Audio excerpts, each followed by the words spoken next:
Good morning. Good morning, sir. My name is Joy Grace Oro. I'm 30 years old. I am a single mom with 2 children, 1 boy and 1 girl.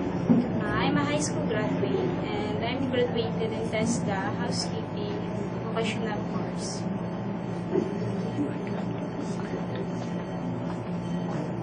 As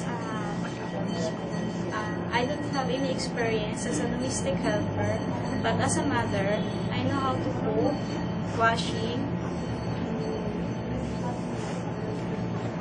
taking care of the children, and ironing the clothes.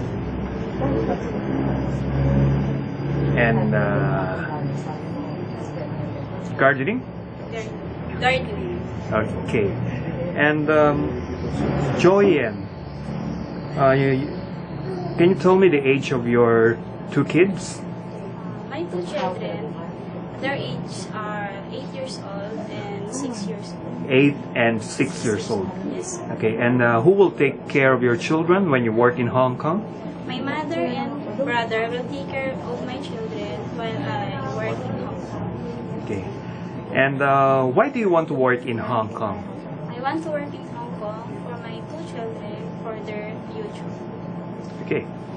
Are you willing to take care of dogs and cats? Yes, sir. Are you afraid to big dogs? You're not. Okay. Can you sing one children's song for us? I have 2 hands, the left and the right. Hold them high, so clean and bright.